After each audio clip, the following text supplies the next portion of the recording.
So, let's step back in time. We're going to 7th century Medina. Now, this was a city literally built on a new faith, a real beacon of light in the desert. But here's the thing.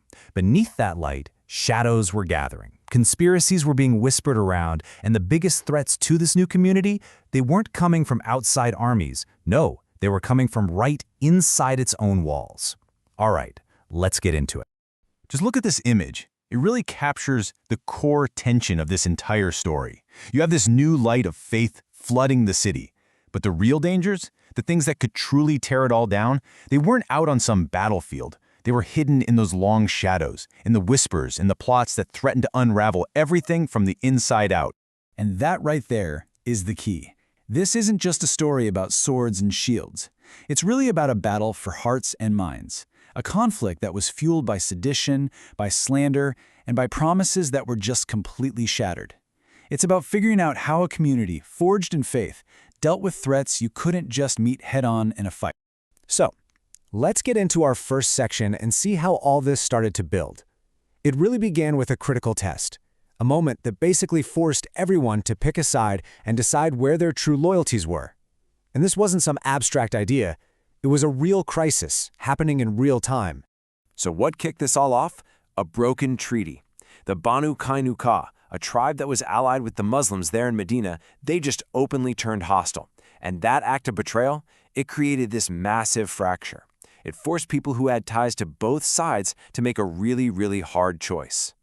Now this is fascinating because it captures two totally different ways of seeing the world in one single moment. On one side, you've got Ubaadah. He doesn't hesitate. He immediately cuts his old tribal connections, and he declares that his real loyalty is to his faith. It's crystal clear where he stands. But then you have Abdullah ibn Ubai. He's clinging to his old alliance, not because of some principle, but because of pure fear. He's worried about catastrophes, about losing his powerful friends. And just like that, this one event exposed the deep fault lines running right through the city. The line between loyalty to faith and loyalty to, well, worldly power. But the threat wasn't just about broken treaties. It started to take on a much sneakier form. It became a war of words. A local poet, a man named Ka'ab ibn Al-Ashraf, he weaponized his art, and he turned poetry into poison. Now, Ka'ab was a master with words, no doubt about it, but he used that incredible gift for something truly destructive. He aimed his poetry directly at the new faith. And his verses, they weren't just criticism. Oh no, they were weapons, specifically designed to demoralize the community, stir up old grudges, and incite real violence against the Muslims from within their own city. Let's be really clear about what he was doing. He wrote poems that mocked and vilified the Prophet. After the Muslims won the Battle of Badr, he literally traveled to their enemies in Mecca to whip up anger and demand revenge. He even stooped so low as to slander Muslim women in his poetry, a massive violation of honor. So you see, he didn't just break a treaty, he declared himself an enemy and was actively trying to start a war. To really get the weight of this, you have to understand the spiritual context. The Quran itself addresses this kind of thing, stating pretty clearly that those who abuse God and His messenger are cursed. So in this worldview, what Ka'ab was doing, it wasn't just political disagreement. It was seen as a direct assault on the very foundation of their faith. A line had been crossed with severe consequences. So you have this war of words, this open incitement. How did the community respond? This part is absolutely key. The response wasn't some chaotic mob out for revenge. Not at all.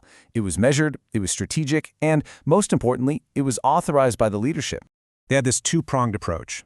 First, they fought fire with fire, or maybe poetry with poetry.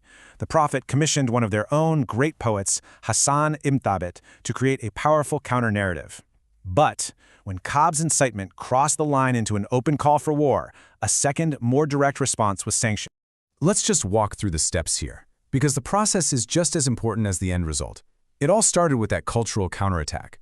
Then, the Prophet clearly identified the threat for what it was. And this is crucial. A companion, Muhammad ibn Maslamah, he volunteers, but he doesn't just go off on his own. He specifically asks for permission to act.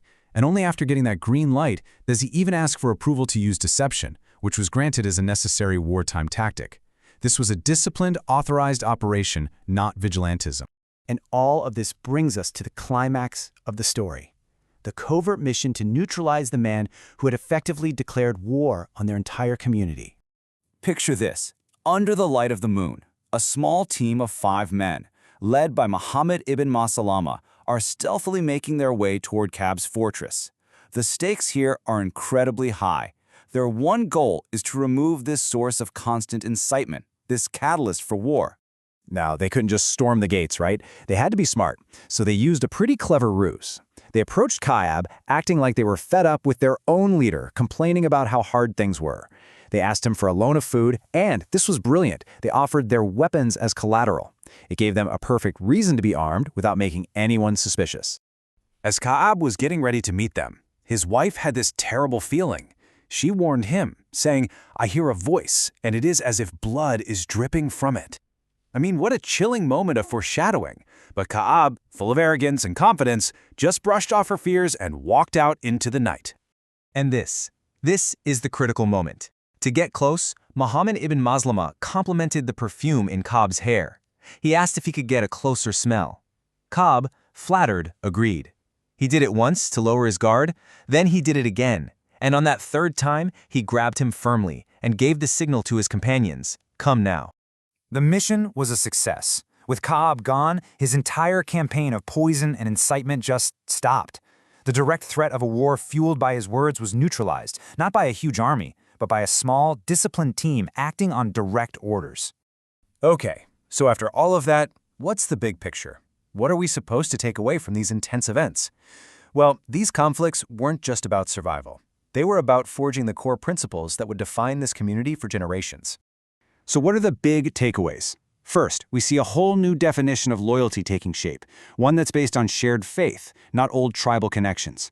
Second, it establishes that defending your community from incitement isn't just a suggestion, it's a duty. But, and this is the most important part, that defense has to be disciplined and come from leadership. It can't be mob justice. And finally, it shows just how important it is to use the tools you have, whether that's poetry back then or social media today, to fight back against dangerous lies. And that really leaves us with a question for our own time, doesn't it? We live in an age where words are weaponized every single day through misinformation and online hate. This story from 1400 years ago really forces us to ask ourselves, what does a principled, effective, and disciplined defense against that kind of thing actually look like today?